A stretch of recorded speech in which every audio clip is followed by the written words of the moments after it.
Hello everybody, it's Mark here again from grimtreegames.com, online game store and blog, and I'm here with Tony? very good, and we're going to record our one last round. We've been to our Wigan Games Club, not our Wigan Games Club. It's ours. Keep your hands off it. The Wigan Games Club. We've played some games. We've come back. We've got a drinky poo. That's filthy. Oh, you love it. And we're going to talk about the game we played. And tonight we played Dreadball. Xtreme Dreadball. Now then, I am a Dreadball virgin, aren't I? You are. Yeah, but you were very gentle with me. So I've not played it before. Tony has. Yep. And well, I tell you what we'll do before we get into the session bit of it. Should we sort of say how it plays vaguely? We won't go into mega detail. That's what game overviews are for. Yeah. Yeah. So should we go on the differences of Dreadball? Yeah, that sounds good. That sounds good. So if Okay. you're a Dreadball player, pay attention. Mechanic-wise, it's pretty much exactly the same when it comes to tests. It's basically going to be a 3 dice test, and then depending on your skill and what it is you're doing, you're going to add dice or minus dice, and you've got a value you're going to roll over, and it's successes versus whatever your opponent's rolling, or a target number, and then depending if you've... It gets a bit complicated with singles and doubles and triples. Yeah. But say if your target number is 2, and you roll, let's say 4 dice. Why do I do this? I roll and I change the dice to what I want it to be. You cheat. Cheat. So that's cool. I got 2 successes. Say my target number was 4. I got 2 successes. So and I needed 1. Yeah. Yeah. I needed 1. So I got my 1. I also got another 1. So I've doubled it. And depending on what the test is, it will say in the little section if it's a double. Usually, there's a lot better results if you double stuff. Good things happen. Lots of good things happen. So that basic dice mechanic. It's in Dreadball. It's in a lot of other Mantic games as well, like Dead Zone. Dead Zone uses the same mechanic of singles, doubles, triples. Basically, you usually have a starting set number of dice, and then depending on how easy or hard that test is going to be, it'll add dice to it or take them away. And then you've just got a value on a stat of whatever character's using it, so it's a 3 or 4. You roll the dice and whatever values it are. Yeah. Now then, so here's the question. Probably the bigger question. What's different? So the differences are, you might notice there's no injury area. Oh yes, no injury area. So in this, the characters are either in or dead. You can't, once you come out, you can't go back into your zone. Yeah, your sub area, whatever it is. And there's no limit to how many players can be on the pitch as well. Yeah, so you can just basically all charge in. Yeah. And just keep on sending them in. Yeah. One after the other, and then just go mental. Also, you're saying the other change is this the terrain? There's no terrain in normal Dreadball. So it's a nice big flat playing area. In this, there's 2 different types of terrain. There's high terrain and low terrain. High terrain, you basically blocks line of sight. You can't move around it. Sorry, did I say that? High terrain? Yeah. Low terrain, you can't move around it, but you can throw. Yeah, you can throw. Over. Yeah, throw. And some people can jump over them as well, can't they? Yeah, we've got the jump ability. I think what else? Traps.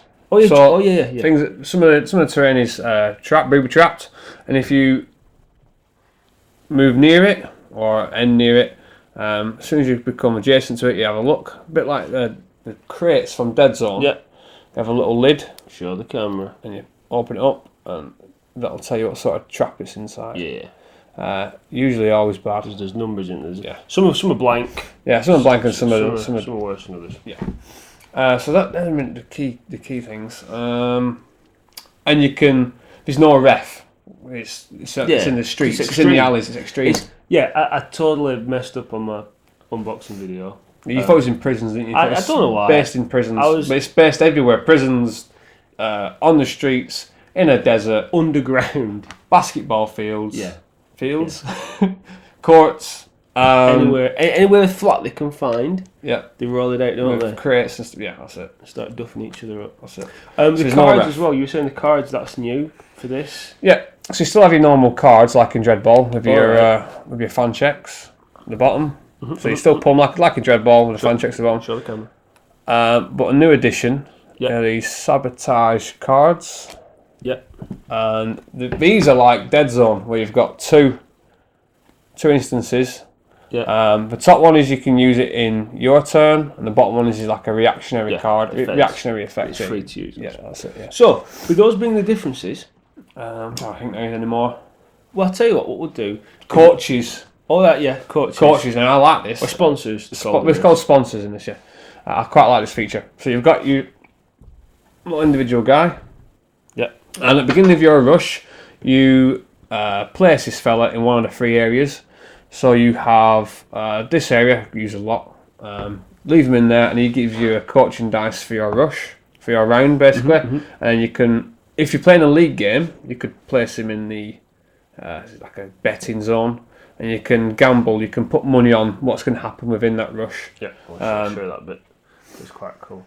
So you've got again. We didn't play this. We don't know how these works, but basically you can put money on those stakes, can't you? Per turn. Yeah, and it's just in the league. Within the league, money's a major factor in buying players and healing players up and things like that. And so it's just another way of earning currency while you're playing the game, which I think is brilliant. It's a nice little mechanic. Yes. And the last place you can put your guy is if he's heckling, is either heckling or cheering your own guys on. Yeah.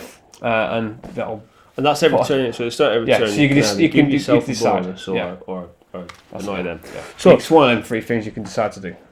It's a real nice little thing. Those being the differences, let's pretend that we have never played Dreadball before, and I haven't before tonight. So I'll be honest with you. Tonight it was a good game. We didn't get to finish it. No. Because there's a lot of flicking of the rules by me.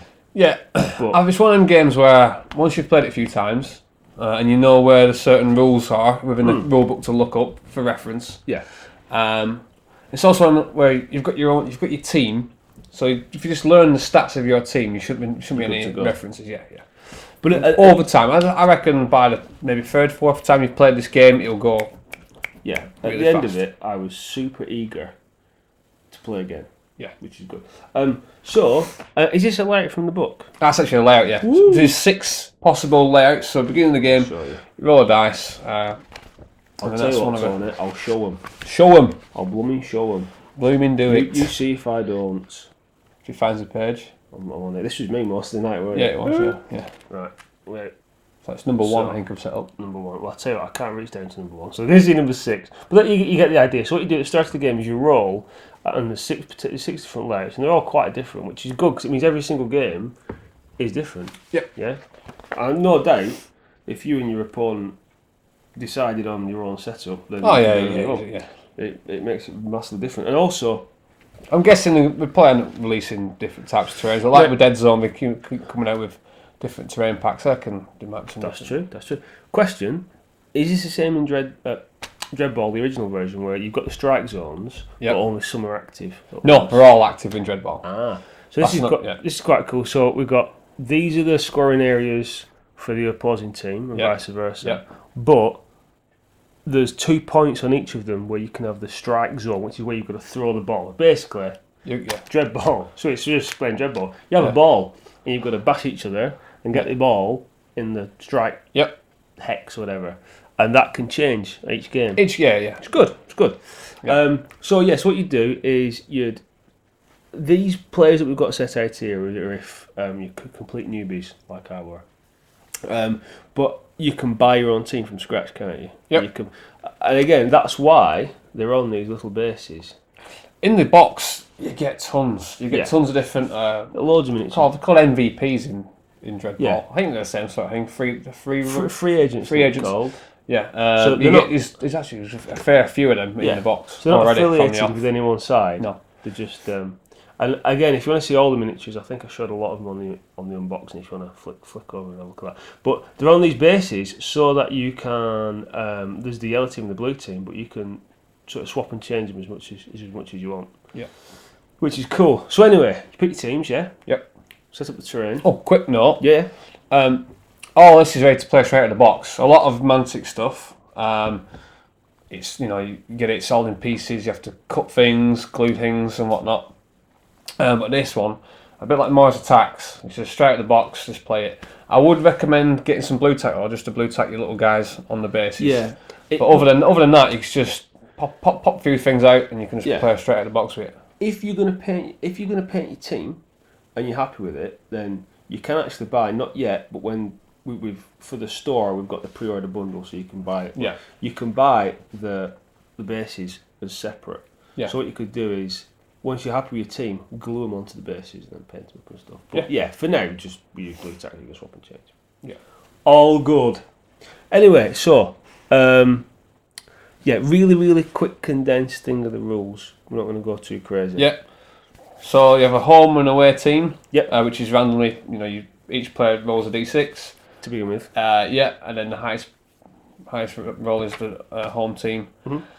And it's usually the home team starts first. And it's done in rushes. Rushes, yeah. Rounds is a rush is a round. And in this game, Dreadball, I think it's 5. I think you have 5 counters. Right. In Xtreme, we've got 4 counters. Could be completely wrong. It's been a bit. And each one of these points, you buy actions with, and there's a big list of actions you can do within your turn, like moving, sprinting, picking up the ball. Dude, I'll tell you, you can run, you can sprint, you can slam back, you can dodge, you can do an armor check, do a recover roll, you can steal, you can throw, you can catch, you can stand up, you can buy a card, you can dash, you can evade, you can pick up a ball, you can jump. Yeah. Some of them actions are reactionary actions. Yeah. So in a round, you can spend as many as use them all up, or don't use them. You don't carry over to the next round. You don't use them. You've got to use them. Got to use them up. You can buy cards with them. Yep. You can spend actions, any cards. In a round, a guy can have 2 actions spent on him. Yes. And 1 card, one of these cards spent on him. You can also go back. So what's really cool is to set up like a bit of to set something up, set a play up. You can have, so you got a few guys. You spend an action on him to move up, and an action on him to throw, and then another action on him. So you can, you don't have to you can have you can pull off big combos and things like that, which is cool. Yeah, as long as you remember where you've spent your points. Yeah. And that's really it. Once you've spent up or you've done what you need to do, the rush ends and it goes to the other opponent. What I like about one of the good features of this is the round tracker actually will show you whose turn it is. It's the score. So each round it will tell you whose go it is at what point within the game. So you play to 14 rounds. Yeah, 14 rounds or rushes. I think at the end, if there's no clear winner, there's a sudden death. I was reading. We didn't get that far. No. And also, then you've got the score. Now the score is a tug of war, isn't it? Yeah, it's another really good system. So it starts on. There's I score 2 points as well. In these score zones, depending where you are, depends where you shoot from. Yeah. Depends on how many points if you you're score. adjacent, you can just slam dunk it for no straight action. Yeah. Put it in. Slam dunk for just one easy point. You don't have to roll for anything. And then if you're in this section here, you get 2 points. Yeah. That one. That for 3. That one for free. Yeah. That one for free. A lot harder to hit, but if you hit it, you've got to throw it. You've got to do a throwing check. Yeah. And so say if I score 3 points, it's 3 points. Yeah. So now you have to score 3 points to bring it equal down here. So I think which is clever. It's good. It's good. I like it. I like it. So I guess a bit more detail. I think one of the things for me as a player who's never played Dreadball before, it was like, ooh, you can actually do quite a lot. Really? Yeah, you can. Because it's like a simulation of a sports game, isn't it? So it's all the things you do in a sports game. So just to be a tad boring for a second and look at the actions. So running is just you run, you move your spaces. Speed, yeah. If you move next to one of these, it might blow up. So that's a consideration. Yeah. The main things were basically that I had to sort of bear in mind is slamming. Is like knocking people back and knocking them over. Yep. Is important because then again we're not going into the nitty-gritty of the rules, but just an overview of the actions you can do. Yeah. Another thing to point out: there's 3 main types. It's a big thing. Yeah. There's 3 main types of player. There's your sleeping dog. Let them lie. True, mate. There's your strikers. Yeah. Who are very good at picking up the ball, dodging, and scoring. Yeah, that's what they do. Yeah, you've got your guards who are very good at just knocking people on the backsides. Good at just tackling people in general. And then you've got your jacks, which are a bit of both. What's interesting is the guard can't. So no, you've got the guard can't pick up the ball. I'll give you an example. So the convict side. So these are So that is a guard. Yeah. Yep. The convicts.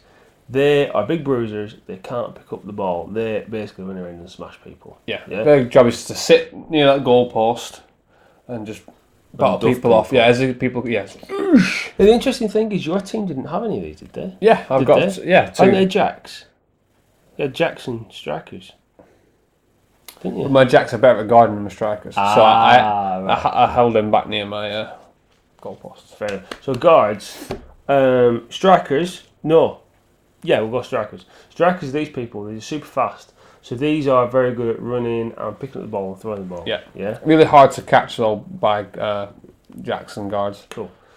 And jacks, these people, I do a bit of both. Yeah, they're like in between us. The cool mechanic, the cool bit is that guards can do a full run, if I'm right, a full run, then a slam. Boom. Yeah. Strikers can do a full run and a throw, right? Jacks can do both of those things, but they can only do one step first and then do it. Yeah. And I like that. That was clever. So you've really got to pay attention as to what. There's a balance. I like there's a balance between the player roles. Yeah, which is good. And going back to the actions briefly, what I like as well is if a guard or whatever, depending on who's doing the slamming, if they're slamming striker, go in your strikers for argument's sake, so I can show it on the board on the table cam, looks nice. All you can do is dodge because that's what you are. Yeah, that's all you can do. But if I was to go against a jack, or a guard, I can try and slam you back. Try and slam you back. Yeah. The more successful if I fail another guard, Jack will end up getting crushed. And sort of the nitty gritty is as you actually start to play through the actions, because I was trying to get my head around what I could do. When I got a bit of an idea as to the actions I could take, then it wasn't just what action am I doing. It's like, I can throw the ball to that guy over there, and then you start thinking sports, and you start thinking sports tactics. Yeah, thinking about plays. Then that's it. Yeah, and that's why that's why it's really good. You've got I've got four actions, and you can go right. Well, that's going to go to him. That's going to go to him, and then I can go back to that guy, and then go back to that guy, and hopefully, if he's in that position, there. But what's really cool is the dice give it that random element of am I going to do it? Am I going to make it? Yeah, and that's for me. That's what puts you on the edge of your seat. That's what makes it fun and interesting is the randomness. What I liked as well is when you do a throw.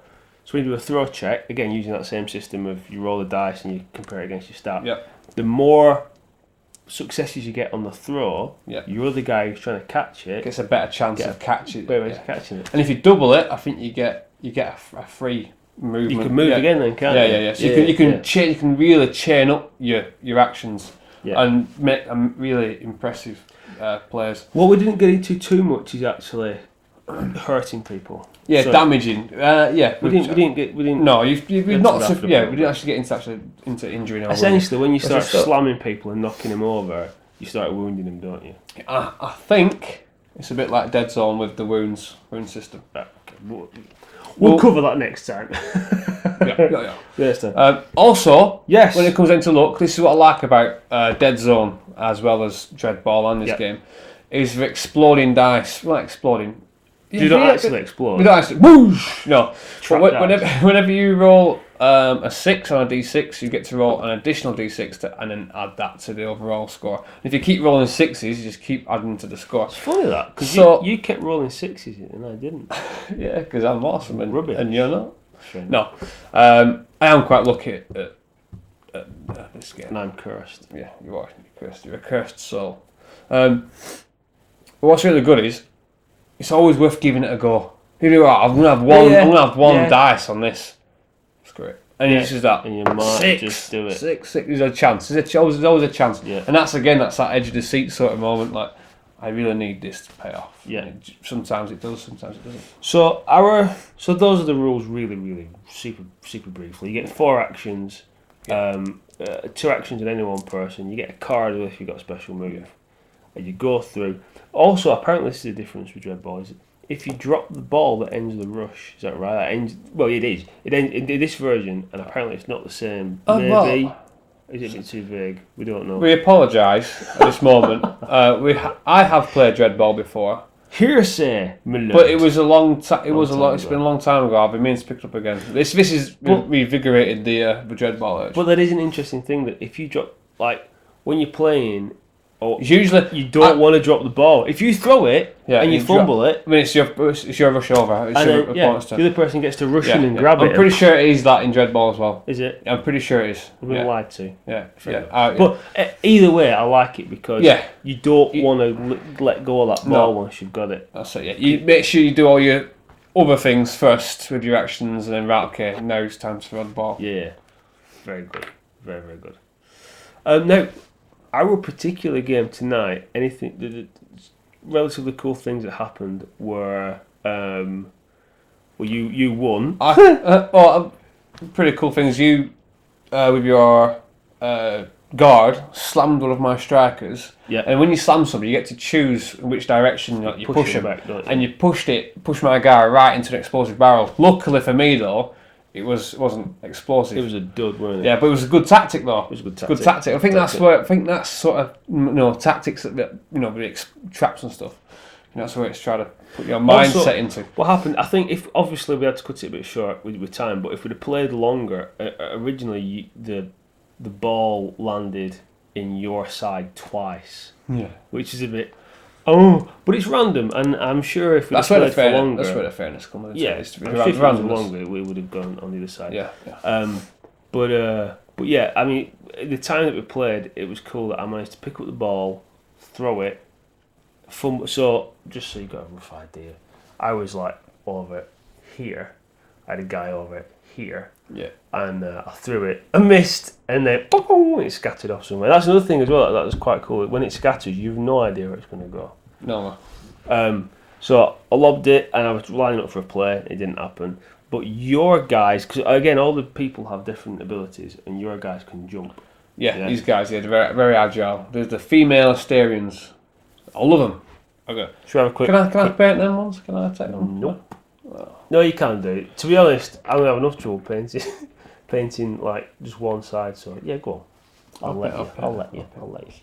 And there was another. Actually, I could quickly recreate it. I'll mess up your stuff because I'm a big. Spent a good 10 minutes doing that one.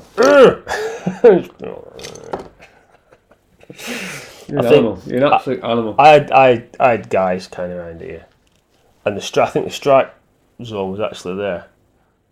We were different colours. It's not going to work. So I've gone to pot. So I was there. What are you doing? I'll show you.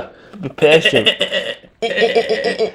So basically, in a nutshell, table cam, help me out here. You just came behind me and did a jump using your jump ability. Yes. And went hop. Yeah. And slam dunk. Easy 1 pointer. Easy 1 pointer. And I'm like, what? You thought you blocked me in. I blocked it off, but I thought it jump ability. Yeah. No, I liked it. It was dynamic. It was good, and I want to play it again. Now I know the rules. Yeah. This is one thing I didn't do right, and I should have done. And this is why I think I struggled with the rules, because I did struggle a little bit trying to get me right. Yeah. Mantic, what they've done, I think probably anticipating this, is there's a getting started. Yeah. You didn't read that. You just jumped in. Well, I did read it, but what they say is set that up. Set that scenario up there. Well, I didn't show you this.